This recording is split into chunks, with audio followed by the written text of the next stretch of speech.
जय जगन्नाथ जय श्री कृष्ण।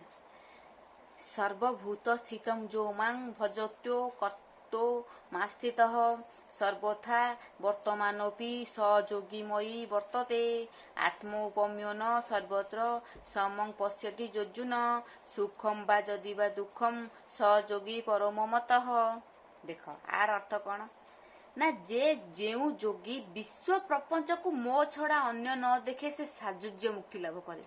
साजुज्य मुक्ति लाभ किए करे ना ये विश्व प्रपंच को जे मो मु भावे माने ये सबु किछि भगवान जे एई परि भावे से साजुज्य मुक्ति लाभ करे।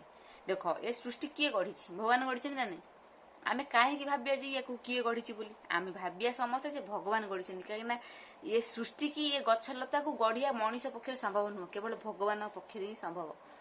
तेणुक जे निजर दुख सुख पर अन्यर दुख सुख को मणे से श्रेष्ठ योगी उठे।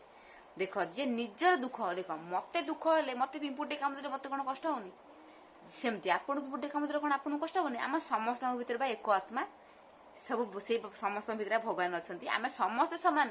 आपन जो कहछ तमे गोटे परिवार मु गोटे परिवार ना आमे समस्त भगवान को पिला आमे समस्त निजर। तेणुक भगवान कहे निजर दुख सुख पर जे अन्यर दुख सुख को मणे से हूँ श्रेष्ठ योगी। समय उदय हुअती जुग क्षय लय प्राप्ति जार उत्पत्ति जहिरे प्रलय ताहार तहिरे मोते जे सर्वव्यापी मणे एकांत भजे मन प्राणे जी मते सबु माने सर्वव्यापी भावे आ मन प्राण दे मते एकांत भाव भक्ति करे सी हूँ कौन माने श्रेष्ठ योगी। जे जोगी जोगावस्था पाई मुठारे युक्त थाई से देख विश्व प्रपंच जहा मो छड़ा अन्य नुहे ताहा एमंत ज्ञानी जेहु होई साजुज्य मुक्ति से लभ होई एमंत ज्ञानी जेहु होई साजुज्य मुक्ति से लभ होई निष्काम कर्म अकर्म रे थिले निश्चय से हितरे निजर दुख सुख परि अन्य दुख सुख से परि जोगी एमिति भाबिबो। जय जगन्नाथ।